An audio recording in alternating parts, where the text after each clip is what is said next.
The headlines. The nature reserve generates over £17 million in revenue in the past year, according to latest figures. Contractors on the east side work around the clock ahead of the beach season. Non-melanoma skin cancer is the most common type of cancer among under 50s in Gibraltar. The government's MOT monitoring moves to the Upper Rock. And 6 macaques are tracked via GPS collars for research.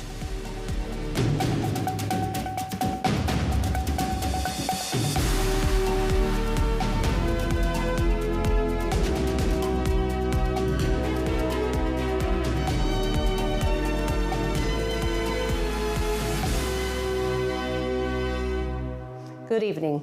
In the latest statement on the Upper Rock, the government has hit back at the GSD, saying the site generated over £70 million in revenue over the past year.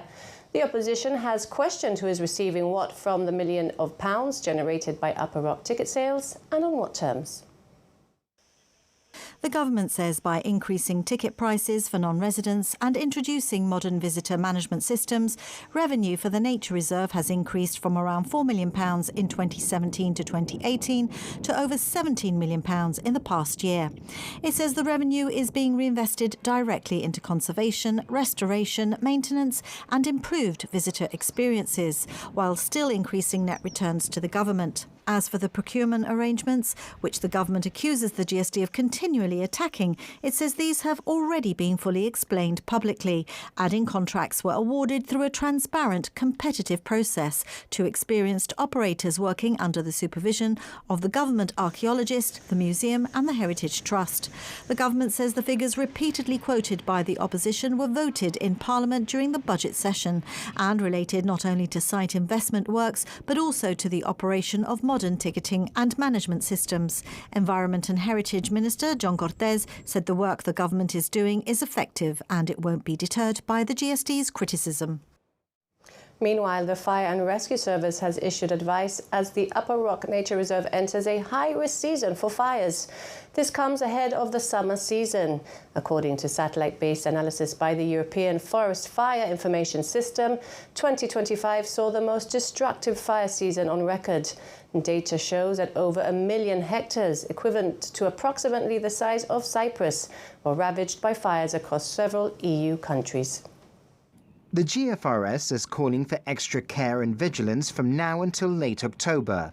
It says during this period it will carry out weekly inspections in the Upper Rock and report any issues to stakeholders, including Aquagib and the Environment Department.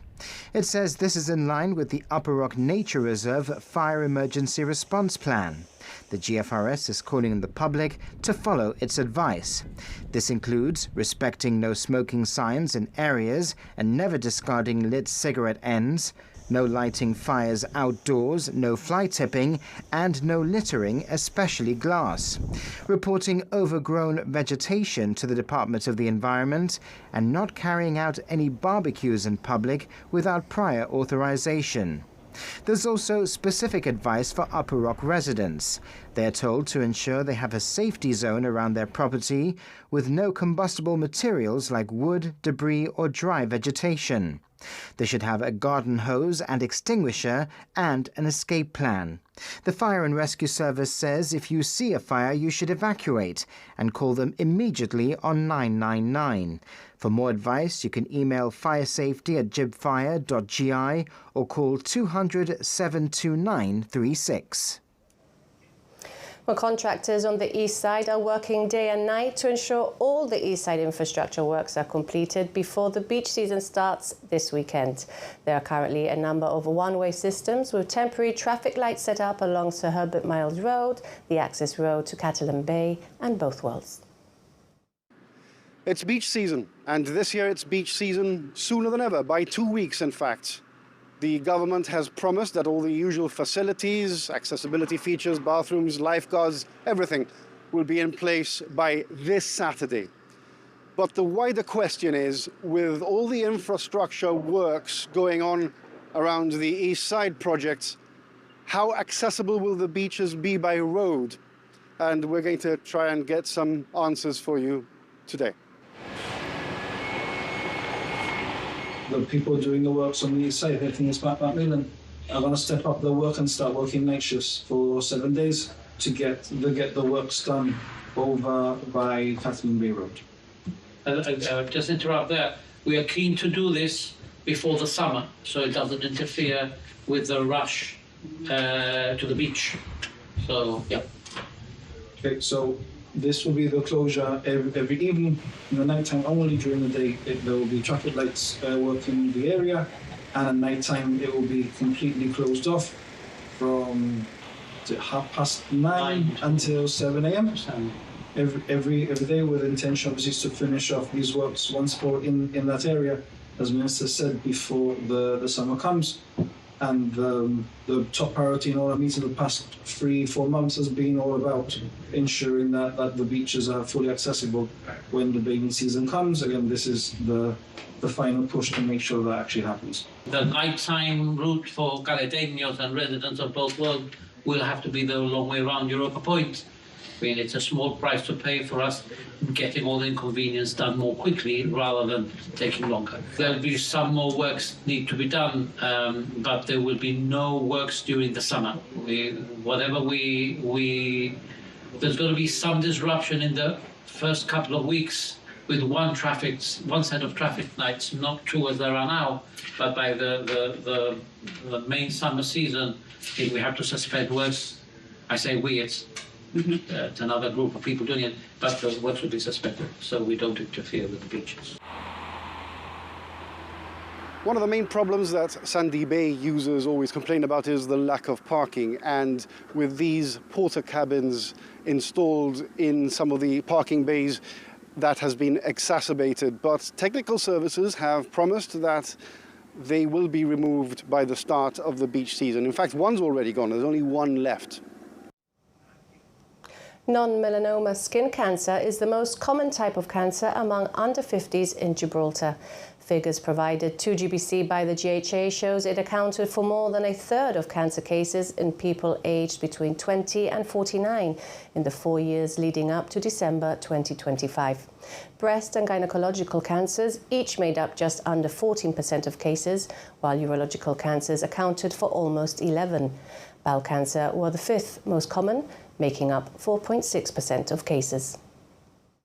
In total, 65 cancer cases were identified in people under the age of 50 between January 2022 and December 25. The figures were provided by the GHA in response to GBC questions. They show a sharp rise in cases between 2022 and 2023, with the number of people diagnosed increasing from 3 to 21. However, the health authority says this is most likely down to improved data collection and reporting processes, particularly within dermatology services, rather than a real increase in cancer cases. The government says these figures should still be treated with caution because of the relatively small number of cases and the evolving nature of the database. Internationally, there's been growing concern over rising rates of bowel cancer in younger people. However, data locally suggests Gibraltar is not seeing a significant increase in this area. Early last year, the GHA said it was considering lowering the bowel cancer screening age to people over the age of 50 as opposed to 60, bringing Gibraltar in line with the UK. Specialist colorectal nurse Lindsay Rainford says this is something she is passionate about. So sub-60, we do see cases of that, and not huge numbers, but enough to say that actually we should be doing something a bit more. And there are discussions being had. Our surgical team are really passionate about that as well. A lot of our colorectal surgery is done here in Gibraltar by our surgical team. We don't outsource a lot of those procedures or those operations to the UK, but the ones that we need to are the upper GI, the esophageal and gastric, and some of the other more complex cancers. Lindsay says there have been 11 esophageal cancers diagnosed locally in the last 18 months, a figure she says is probably higher than they're used to seeing. Sometimes if you've got people that might have moved here or not from here originally, those numbers might not represent the population. However, obviously the most important thing is that people symptoms. If they get symptoms of reflux, it's not settling down, indigestion, kind of taking lots of over-the-counter remedies, these are things that you want to see a GP as soon as possible for, so to make sure that you're not missing some of these signs, and you can get investigated and potentially treated with those. And the same with the bowel cancer screening and things like that. It's kind of as a background, bowel cancer screening, really important to send those things off and be very aware of any symptoms. Early diagnosis remains one of the most powerful tools in the fight against cancer. In other news, 2 people have pleaded not guilty to violent disorder following a public order incident in January involving 4 individuals. 42-year-old Kyle Gonzalez and 39-year-old Jolene Gonzalez appeared before the magistrate's court and denied the charge. 2 others, 22-year-old Ben Brown and a 16-year-old juvenile, failed to appear. They are charged with violent disorder and common assault. Stipendiary Magistrate Charles Bonfante issued warrants for their arrest and adjourned the matter to the 23rd of June. Well, the government's campaign to ensure all motor vehicles have a valid roadworthiness certificate has now moved to the Upper Town. So far, 53 vehicles parked on the public highway in the Calpe and Willis's Road area have been identified as not having a valid MOT, although some are believed not to belong to residents there. Owners are advised to check their roadworthiness certificates and to make the necessary arrangements for testing. Alternatively, they can request for the vehicle to be disposed of through the government website. Vehicles without a valid MOT will be removed as from next week. Anyone with a booked MOT appointment should display the confirmation clearly on their windscreen to avoid their vehicle being removed. And the Driver and Vehicle Licensing Department has launched a new integrated IT system called Polar Bear, which aims to modernize, streamline and consolidate the full ranges of DVLD services. According to the government, the system has been specially designed for Gibraltar and is the most significant technological upgrade introduced by the DVLD in recent years. The Ministry of Transport and the DVLD described the new Polar Bear IT system as state-of-the-art and a major step forward in improving efficiency, accuracy and customer service.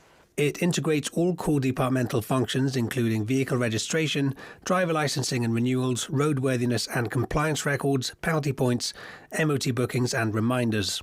Visiting the DVLD offices, Transport Minister John Cortes said Polar Bear has been a major investment in the modernisation of public services.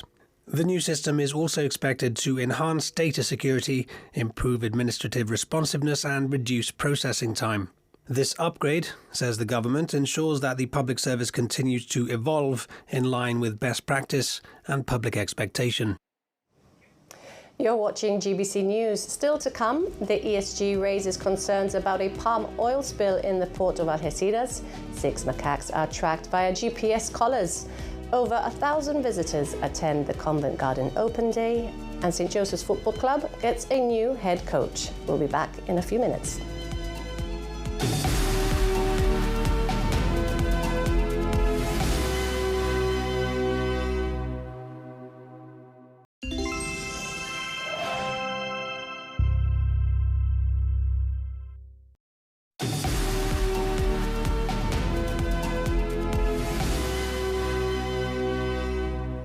Welcome back.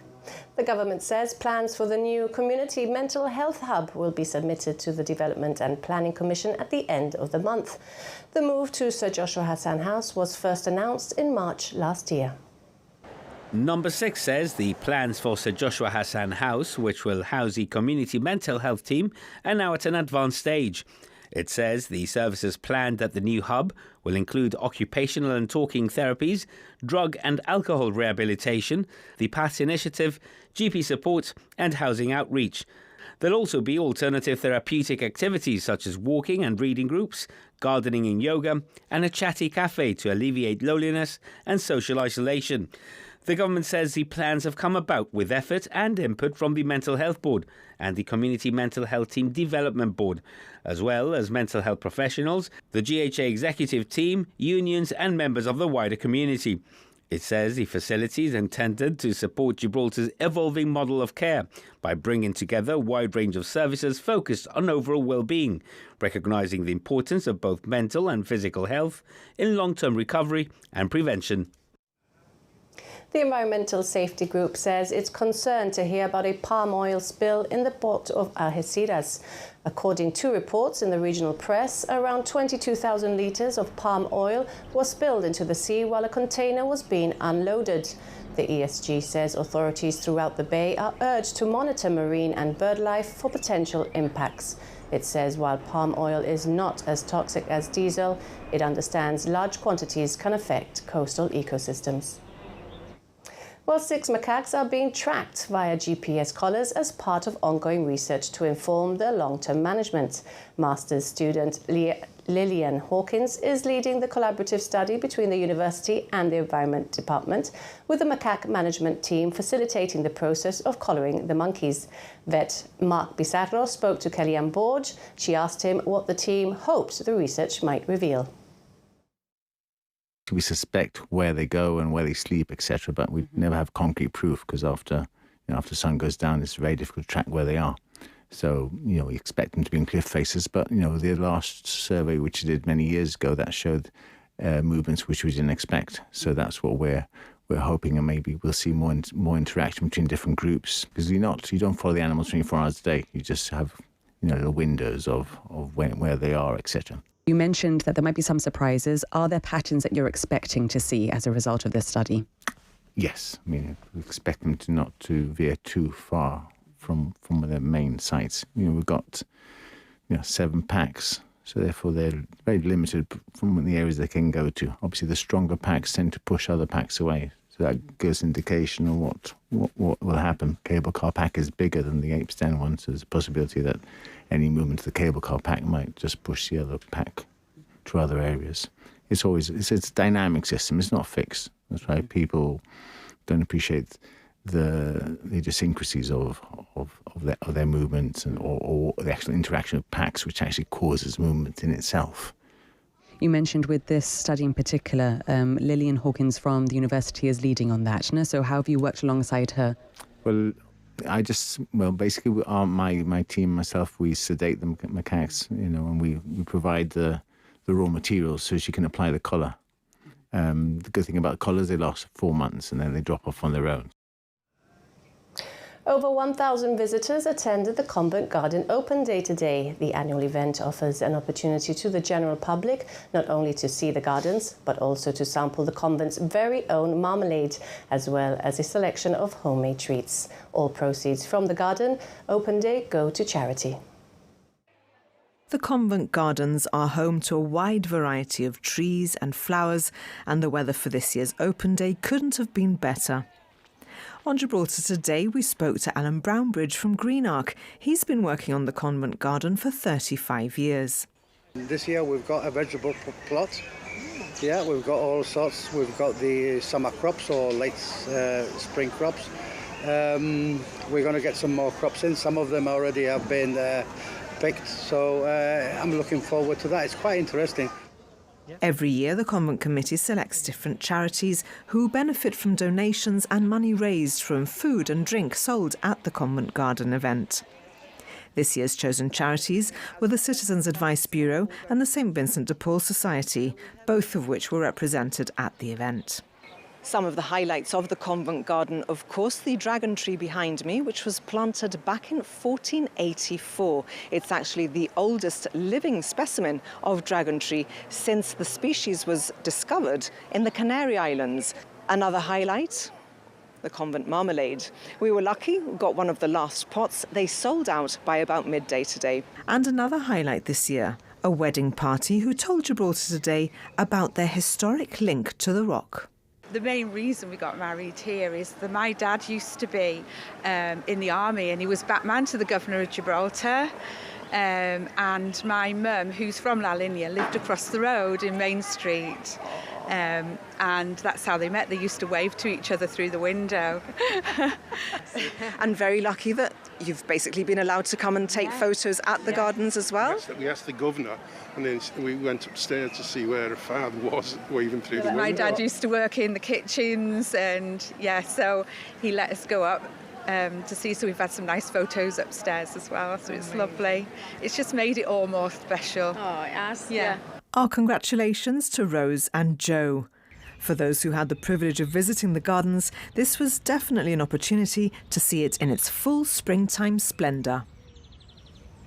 Javi Munoz has been appointed St. Joseph's Football Club head coach. The former Lincoln Redims football coach has spent the last season with the Spanish team UD Caravaca. St. Joseph's chairman Mike Garlick said he believes Javi's strategic vision fully aligns with the club's ambitions and values. He adds the appointment represents much more than a managerial change and reflects the club's continued commitment to building a sustainable, ambitious and professionally driven football project capable of delivering long-term success both domestically and in European competition. Javi Munoz looks forward to the challenge, saying the first objective is to ensure the bond between the players is as strong as possible. He asks the club's fans to give the players their full support. Well, that's all from the GBC News team for now. Don't forget, you can always catch up on our website. And in case you didn't make it, we leave you with some images of a beautiful day at the Convent Garden. Enjoy your evening.